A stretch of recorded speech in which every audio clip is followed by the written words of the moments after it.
वंदे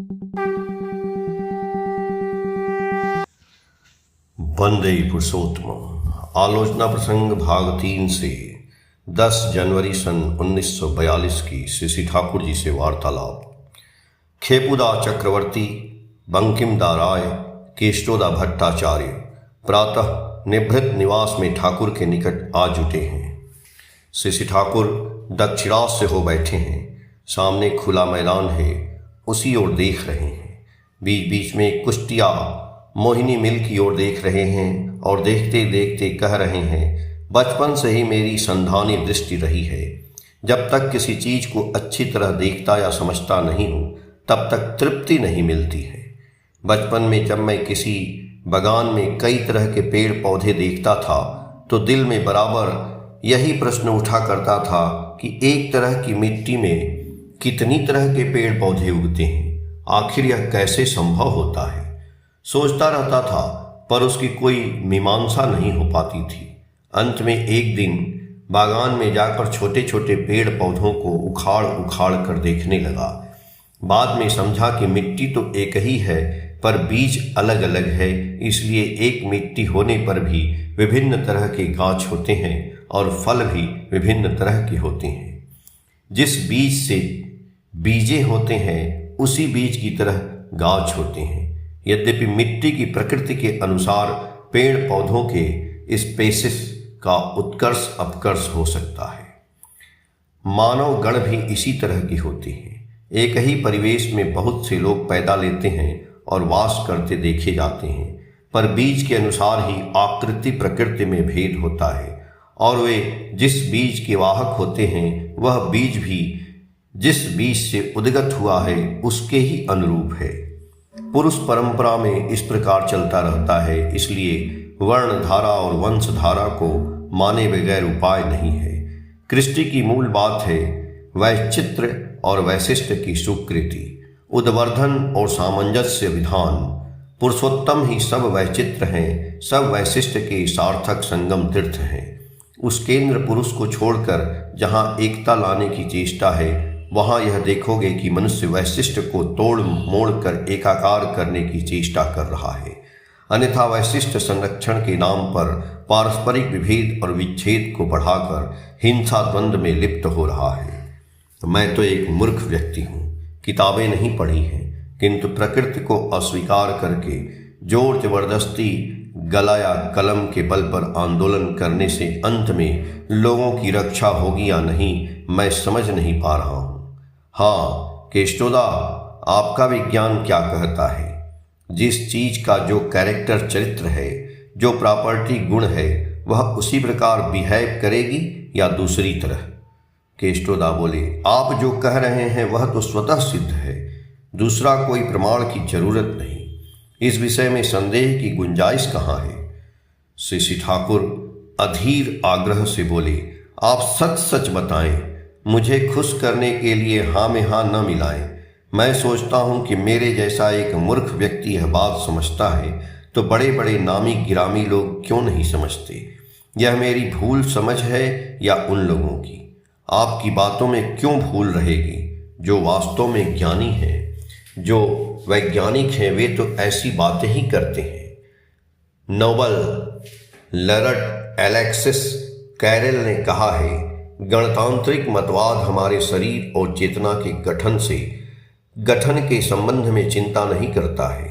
हर व्यक्ति क्या है उस वास्तविकता के परिप्रेक्षित में भी यह प्रयुक्त नहीं है। हर मनुष्य ही मनुष्य जाति की श्रेणी में है। इस रूप में सब समान हो सकता है, किंतु व्यष्टि सभी समान एक नहीं हो सकता। उनके अधिकार की समता भी एक भ्रांति विशेष है। कानून की निगाह में एक क्षीण मस्तिष्क व्यक्ति और एक प्रतिभावान व्यक्ति को समान नहीं होना चाहिए। पुरुष नारी समान नहीं होता है। इन सारी विषमताओं की उपेक्षा करना बहुत बुरा होगा।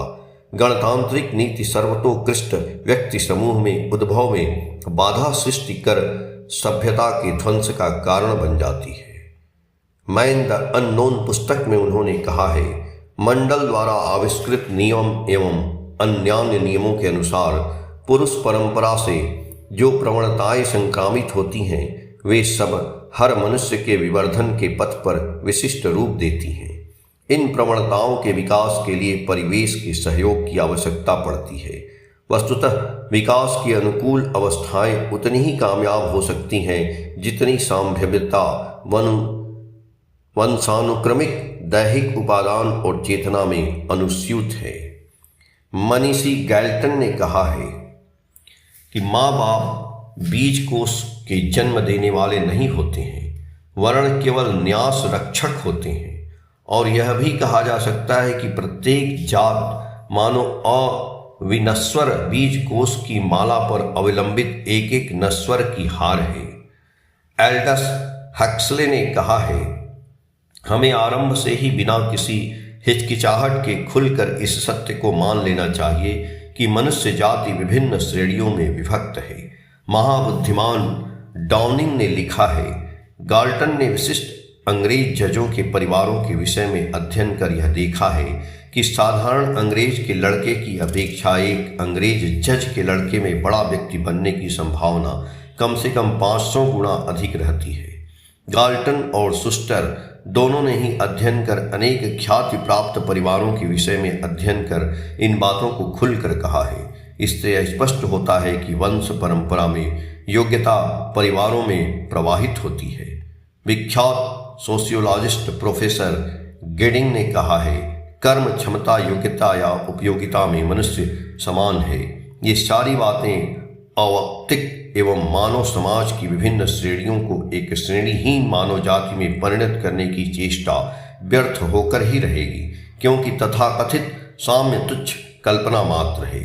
इस तरह और भी दुनिया में अनेक विख्यात मनीषियों के ऐसे विचार मिलते हैं जिसके जरिए यह समझा जाता है कि वर्तमान विज्ञान में आपकी बातों की ही प्रतिध्वनि मिलती है, अज्ञातवशतः आपके सिद्धांत की ओर अग्रसर हो रहा है। श्री ठाकुर जी बोले, यह कोई मेरी बात नहीं है, फैक्ट इज फैक्ट, तथ्य तथ्य ही है। जिस तरह उसका उद्घाटन किया जाता है उसी तरह वह अग्रसर होता है, वही उसका साक्षात्कार लाभ कर सकता है। यदि कोई अनटूवर्ड बेस प्रतिकूल झोंक रहता है तो वहाँ असुविधा हो जाती है। जो भी हो, इन सारी बातों को सुनने से दिल में भरोसा होता है। सोचता हूँ कि मेरा माथा खराब नहीं हुआ है या दुनिया भी बिल्कुल दिवालिया नहीं है। तकिए पर अपना पूरा भार देते हुए सामने की ओर झुककर श्री ठाकुर ने अर्धशायित अवस्था में दोनों बाहों को बिछावन पर उत्तर दिशा में फैला दिया। प्रसन्न चित्त से कहने लगे, स्थूल से सूक्ष्म और कारण स्तर पर्यंत मैंने अपने अस्तित्व द्वारा जो देखा है या बोध किया है, सारी दुनिया यदि उसे मिथ्या कह दे तो भी मेरे अनुभव को कोई मिटा नहीं सकता। मेरी सत्ता में वह गुथा हुआ है। यह कोई सुनी हुई बात नहीं है कि दूसरों की बातों से मेरी धारणा बदल जाएगी। उपयुक्त व्यक्ति एवं विभिन्न शास्त्र और विज्ञान का वास्तविक समर्थन पाकर मुझे आनंद होता है। उनकी बातें अच्छी लगती हैं क्योंकि मैं यह चाहता हूँ कि यदि मेरी कोई जीवनीय संपदा है तो उसे सभी उपभोग करें। अकेला उपभोग नहीं किया जा सकता है, बहुत लोग जिससे उपभोग कर सके, इसलिए प्रत्येक को मैं उसका हिस्सा देना चाहता हूँ।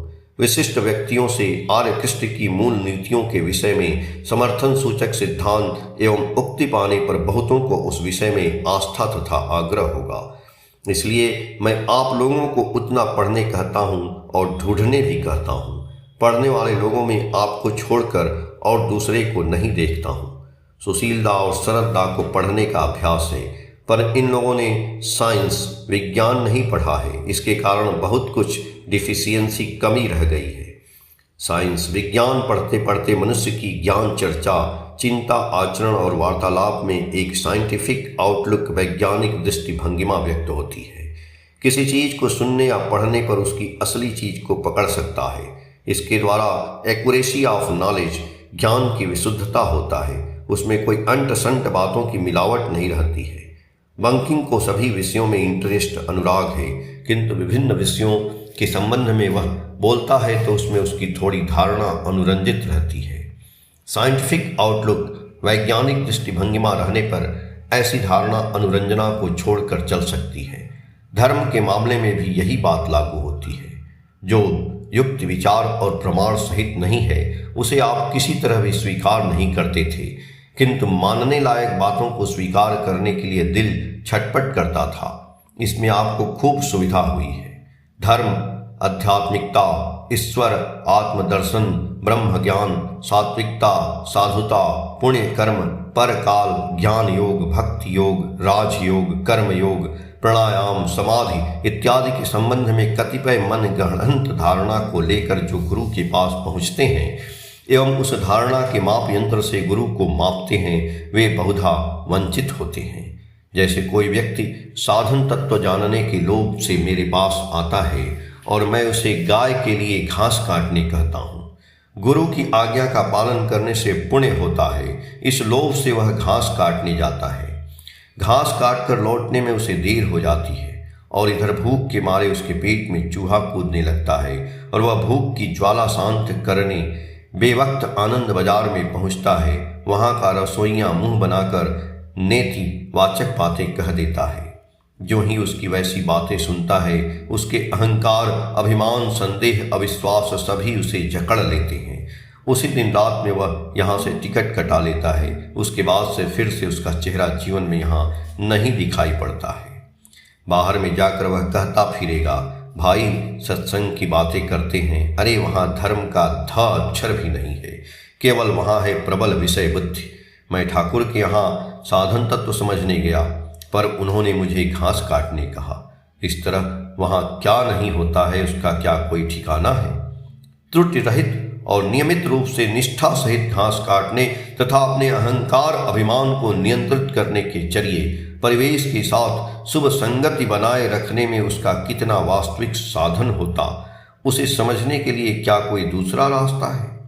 यहाँ जितने लोग हैं सभी मुझको प्रेम ही करते हैं, ऐसा न सोचें। ऐसे भी लोगों का अभाव नहीं है जो मुझे भगवान कहकर मेरा प्रचार करते हैं, किंतु स्वार्थ अभिमान में चोट लगने पर तत्क्षण मेरे इंटरेस्ट स्वार्थ को सैक्रिफाइस त्याग कर सकते हैं। जो प्रवृत्ति के चक्कर में हमेशा मेरे इंटरेस्ट स्वार्थ को सैक्रिफाइस त्याग करते हैं, ऐसे व्यक्ति को यह समझें कि वे किसी भी मुहूर्त में अस्वीकार कर सकते हैं और छोड़ भी सकते हैं। मेरी बातें बड़ी कठोर प्रतीत हो रही हैं, फिर भी असल बात यही है। घर के पोसे हुए मैना पक्षी के प्रति मनुष्य की जैसी प्रीति एवं ममता होती है, आजीवन यजन याजन इष्टवृत्ति करने पर भी अनेकों की इष्ट के प्रति प्रीति एवं ममता वैसी नहीं होती। इसीलिए उनकी हर चाल बड़ी बनावटी होती है। खेपुदा, बंकिमदा ने विदा ली और 2-3 व्यक्ति वहां आ पहुंचे। आलोचना प्रसंग भाग 3 के पेज संख्या 88 से 94 तक। जय गुरु।